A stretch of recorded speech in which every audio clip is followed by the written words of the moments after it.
आप जानते हैं यूएस और चाइना के बाद इंडिया वर्ल्ड का third largest domestic aviation market है और हमारी सिविल एविएशन इंडस्ट्री इतनी रैपिडली ग्रो कर रही है कि 2026 में शायद इंडिया चाइना को भी ओवरटेक कर ले। लेकिन सवाल ये नहीं है कि एविएशन कितना ग्रो करेगी, सवाल ये है कि इस ग्रोथ का फायदा कौन उठाएगा, सिर्फ एयरलाइंस या फिर वो कंपनीज जो एविएशन के पीछे का इंफ्रास्ट्रक्चर कंट्रोल करती है। आज की स्टोरी वहीं से शुरू होती है। Hi, my name is Himanshi and welcome to weekly market first by choice. आज हम बात करेंगे क्यों अदानी ग्रुप एरोस्पेस सेगमेंट्स में क्यों अग्रेसिवली एक्सपेंड कर रहा है और पूरी स्ट्रेटेजी का इंडियन इन्वेस्टर्स के लिए क्या मतलब निकलता है। इन सब पर हम बात करेंगे, पर पहले हमारे पेज को सब्सक्राइब करके बेल आइकन जरूर प्रेस करो ताकि ऐसे डिटेल एनालिसिस आप मिस ना करो। पहले थोड़ा कॉन्टेक्स्ट समझते हैं। इंडिया दुनिया का थर्ड लार्जेस्ट और fastest growing domestic aviation market है। इस वक्त इंडिया के पास लगभग 700-800 के आसपास एयरक्राफ्ट हैं और एयरबस एस्टिमेट के अकॉर्डिंग अगले 10 सालों में ये फ्लीट लगभग 2250 एयरक्राफ्ट तक पहुंच सकती है। इतनी बड़ी फ्लीट के मेंटेनेंस, रिपेयर और ओवरऑल यानी एमआरओ पर इंडिया लगभग हर साल 1.5 to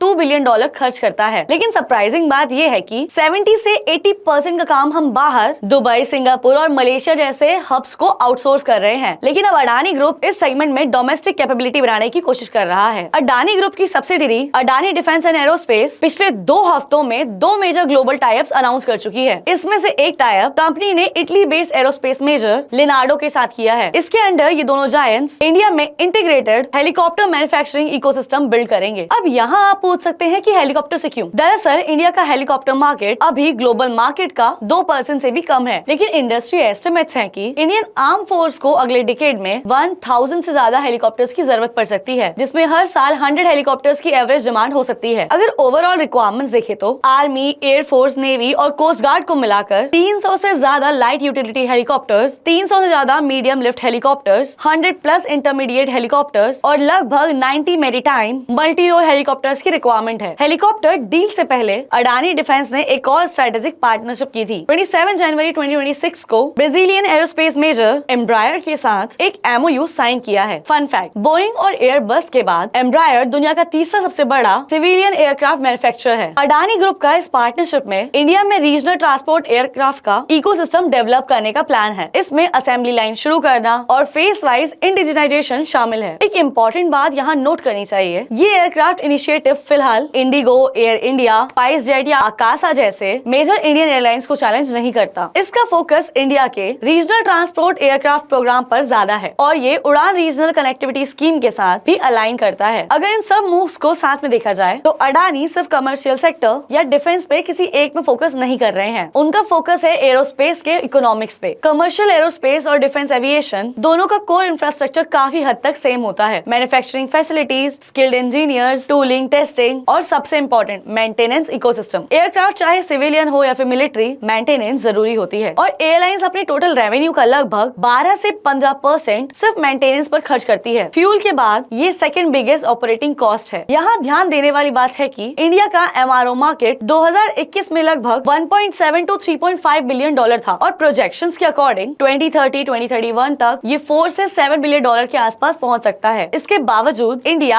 आज भी अपनी 70 to 80% MRO need Singapore, UAE और मलेशिया जैसे हब्स को आउटसोर्स करता है और हेलीकॉप्टर सेगमेंट में तो गैप और भी बड़ा है। इंडिया में एचएएल और पवन हंस के अलावा कोई large scale helicopter MRO ecosystem exist नहीं करता। अडानी ग्रुप इसी गैप को टारगेट करना चाहता है और ये एक तरह से ग्रुप का नेचुरल एक्सपेंशन भी है, क्योंकि अडानी ग्रुप इंडिया का लार्जेस्ट प्राइवेट एयरपोर्ट ऑपरेटर है। मतलब aircraft movement, ground handling, hangers और एयरपोर्ट साइड लॉजिस्टिक्स, ये सब चीजें ग्रुप के एग्जिस्टिंग सिस्टम का हिस्सा है। अब जब अडानी एरोस्पेस और एमआरओ जैसे एरियाज में एक्सपेंड कर रहा है तो उसे जीरो से शुरू करना नहीं पड़ेगा। एयरपोर्ट्स उसके लिए रेडीमेड प्लेटफॉर्म्स हैं, जहां मेंटेनेंस, रिपेयर और सस्टेनमेंट फैसिलिटीज नेचुरली फिट हो जाती है। इससे मेंटेनेंस टाइम कम लगेगा, कॉस्ट कंट्रोल होगी और लॉन्ग टर्म में एविएशन इकोसिस्टम और ज्यादा एफिशिएंट बनेगी। सीधी बात यह है कि एयरपोर्ट्स अडानी को एंट्री पॉइंट दे रहे हैं और एरोस्पेस एक्सपेंशन उन एयरपोर्ट्स को हाई वैल्यू एविएशन हब्स में बदलने का मौका देता है। इंडियन एरोस्पेस और डिफेंस स्पेस अब तक इन्वेस्टर्स के लिए काफी हद तक अनटैप्ड रहा है। ज्यादातर फोकस एयरलाइंस, एयरपोर्ट्स या डिफेंस पीएसयूज पर रहा है, लेकिन एयरक्राफ्ट लाइफ साइकिल के बीच के सेगमेंट्स लार्जली अनएक्सप्लोर्ड रहे हैं। अडानी ग्रुप की रीसेंट डील्स इन्वेस्टर्स को प्रिसाइसली इन अनएक्सप्लोर्ड एरियाज में एक्सपोजर का मौका देती है। Civil aircraft manufacturing, helicopter production और एमआरओ जैसे बिजनेस ऐसे सेगमेंट्स हैं जहां डोमेस्टिक डोमेस्टिक कैपेसिटी अभी लिमिटेड है, लेकिन इस अपॉर्चुनिटी के साथ कुछ रिस्क भी है। इसमें हाई कैपेक्स रिक्वायरमेंट होती है, रिटर्न और इन्वेस्टमेंट ग्रेजुअली बिल्ड होगा और एग्जीक्यूशन डिसिप्लिन क्रिटिकल रहेगा। आपको क्या लगता है ये डील इंडिया के एरोस्पेस मार्केट को कैसे शेप कर सकती है? कमेंट्स में अपना व्यू जरूर बताएं और ऐसे ही डिटेल मार्केट एक्सप्लेनर्स के लिए चॉइस को सब्सक्राइब करें, क्योंकि चॉइस के साथ इन्वेस्टमेंट में अब नो कंफ्यूजन। ये वीडियो सिर्फ एजुकेशनल पर्पस के लिए है, कोई इन्वेस्टमेंट एडवाइस नहीं।